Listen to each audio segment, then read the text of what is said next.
반갑습니다. 오늘은 8월 21일 금요일입니다. 오늘 본 말씀은 이사야 30장 18절부터 33절까지 말씀입니다.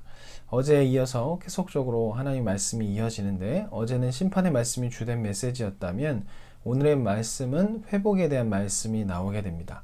기다린 자에게 그 행복, 그 복이 찾아올 것이다 라는 내용인데요. 하나님께서 기다리신다라고 18절에 나옵니다.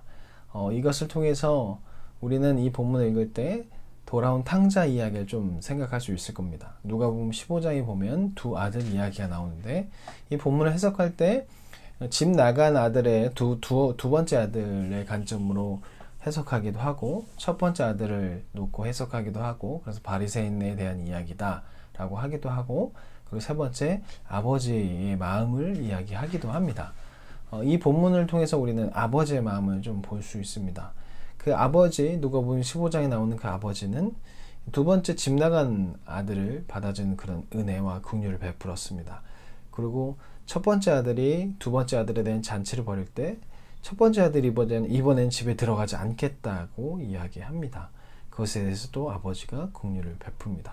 그것처럼 하나님은 긍휼을 베푸시는 자이다라고 이야기하고, 그 하나님을 아는 사람, 그래서 그 하나님을 믿는 사람은 기다리게 되고 그것을 이렇게 하고 행복을 누리게 된다라고 이야기하는 것입니다. 기다림이라는 것은 쉬운 것은 아닙니다.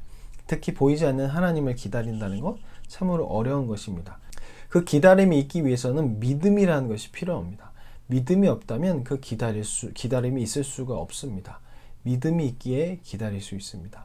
기다리다 보면 참으로 다양한 일들이 벌어집니다. 그 가운데 하나님이 과연 살아계실까? 하나님이 나를 사랑하실까? 하나님이 나를 버리신 것은 아닐까? 더 이상 나는 하나님의 사랑의 대상이 아니야 라는 여러 가지 생각, 하나님 힘이 없는 존재야, 여러 가지 생각이 들게 됩니다. 그렇기 때문에 믿음이 없는 사람은 기다림이 있을 수가 없습니다. 잠깐은 기다린 것처럼 보이지만 실은 그것은 믿음이 아니라 자신의 어떤 마음으로 인해서 기다리게 된 것이죠. 그렇기 때문에 하나님께서 또 이사야에서 계속적으로 기다리는 자에 대해서 이야기하는데, 그 기다림의 그 기반이 되는 것이 바로 믿음이기 때문에 하나님을 향한 믿음이 있는 사람, 그 믿음이 좋은 사람만이 하나님을 기다릴 수가 있습니다. 이스라엘 백성에게 정말 여러 가지 안 좋은 상황들이 많이 벌어졌기 때문에 그 가운데 기다리는 자는 정말 믿음이 있는 사람, 하나님은 우상이 아닌 하나님을 생각하는 사람이기에 그에게는 행복이 있다는 것입니다. 왜냐하면 하나님과 관계가 지속되고 회복될 것이기 때문에 결국 복이 있다라는 거예요. 행복하다는 거예요. 그래서 여기서 말하고 있는 행복이라는 것은요, 어떤 잘 되고 잘 먹고 잘 사는 것이 아니라 하나님을 의지하고 그분의 뜻을 따라 사는 것, 그래서 그분 안에서 사는 것, 그분과의 관계가 유지되고 회복되는 것, 그것을 바로 행복한 삶이라고 그렇게 이야기하고 있습니다. 우리도 마찬가지입니다. 그동안 수많은 교회에서 예수 믿으세요, 그럼 복 받습니다, 사업이 잘 됩니다, 그래서 마치 잘 먹고 잘 사는 것이 하나님께서 주시는 복에 달하고 그것이 행복이라고 그렇게 이야기하지만, 실은 행복은 그것에 있지 않습니다. 세상 사람들이 생각하는 행복과 그리스도인이 생각하는 행복이 달라야 할 것입니다. 세상 사람들은 잘 먹고 잘 사는 것을 행복이라고 말하지만, 우리는 그것을 넘어서는, 그것은 옵션에 불과하고 우리가 진짜 생각하는 행복은 하나님과 관계로 인한 행복이 되어야 할 것입니다. 우리가 마냥 그 세상 사람들과 똑같이 잘 먹고 잘 사는 것, 하나님이 없이 그냥 하나님이 옵션이 되고 잘 먹고 잘 사는 것이 주된 행복의 원인이 된다면 우리는 세상 사람들과 다를 바 없는, 그래서 결국 하나님께도 그것을 구하고 결국 하나님을 우상으로 생각할 수밖에 없는 그런 상태가 될 것입니다. 진정한 행복은 어떤 재물로, 어떤 물질적으로 것으로부터 나오는 것이 아니라 바로 하나님으로부터 나오는 것입니다. 그래서 20절에 보면 주께서 너에게 환난의 떡과 고생의 물을 주시나 내 스승은 다시 숨기지 아니하시리니 내 눈이 내 스승을 볼 것이요 라고 이렇게 나오고, 그 뒤에 보면 21절 뒤에 보면 내 귀에 들려 이르기를 이것이 바른 길이니 라고 이야기하며 너희는 이리로 가라 할 것이며 라고 그렇게 이야기가 나옵니다. 이때 환난의 떡과 고생의 물은 제수들에게 주는 최소한의 음식이었다고 합니다. 즉 그러면서 뒤에 이제 가르침에 대해서 이야기가 나오는데, 그 날이 되면 구원의 날이 되면 비록 먹을 것이 부족할 수도 있지만 하지만 굶지는 않는다. 하지만 하나님과의 관계는 완전히 회복될 것이다 를 이야기하면서 앞에 이야기하는 그 복이 무엇인지 다시 한번 이야기합니다. 굶지는 않지만 배고프진 않고 잘 먹고 잘 살지 않을 수도 있지만 하지만 굶지는 않는다. 하나님께서 보호하시기 때문에.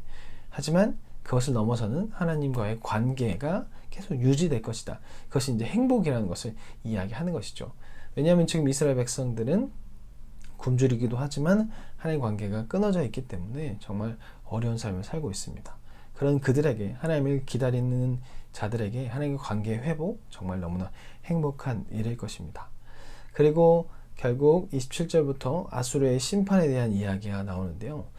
하나님의 등장하실 때 장면 보통 번개, 천둥, 구름으로 인해서 하나님의 등장을 소개하는데 여기서는 하나님을 인간으로 표시합니다. 신인 동형론적 이미지라고 하는데 하나님이 마치 우리 인간같이 하나님이 표현되고 있는 것이죠. 이것은 하나님께서 얼굴을 맞대어 그 대적자들을 상대하고 있다라는 것이죠. 하나님께서 직접 그 대적자들 상대해서 그들이 결국 사라지게 될 것이다 라는 것이 바로 27절부터의 말씀입니다. 아수르를 하나님께서 완전히 치시겠다라고 이야기하고 있는 것입니다. 하나님께서 그렇게 하실 때 기다리는 자는 하나님을 바라보며 하나님을 즐거워할 것이다 라고 그렇게 말씀하고 있는 것입니다. 우리에게 믿음이 무엇일까요? 믿음은 잘 먹고 잘 살게 하는 그런 원인이 되는 것일까요? 믿음은 기다림입니다. 기다림 가운데 여러 가지 일들이 참으로 많이 발생하는 가운데 그럼에도 불구하고 하나님을 바라보는 것, 하나님과 관계를 회복하는 것, 하나님 뜻대로 살아가면서 그 안에 살고 죽는 것, 그것이 바로 행복이 아닐까 생각합니다. 그런데 오늘날 우리는 행복을 잃어버리는 것 같습니다. 행복이 하나님께 있지 않고 여러 가지 물질적인 것에 행복이 있는 것 같습니다. 그러다 보니 세상 가운데 믿음으로 기다린다는 것, 내 생각이 아닌 하나님 생각대로 살아간다는 것 참 쉽지 않은 것 같습니다. 많은 사람들이 믿는다고 말하고 믿음으로 이야기한다고 하지만 실은 하나님 우상으로 생각하고 세상 기준으로 생각하는 것이 너무나 많은 것 같습니다. 그러다 보니 참된 행복의 기준도 하나님의 말씀에 있지 않고 하나님께 있지 않고 세상과 물질에 있는 것 같습니다.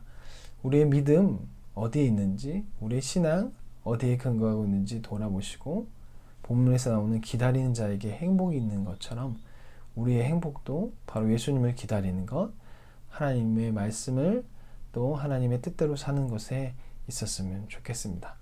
자, 그러면 내일과 모레 예배 잘 들으시고 코로나 비대면으로 인해서 어떻게 될지 모르겠는데 주말에 기도 잘 하시고 또 비대면이든 대면이든 모든 것이 다 전능하신 하나님의 안에서 이루어지는 예배이기 때문에 무소부지하신 그 하나님을 기대하며 예배 잘 드렸으면 좋겠습니다.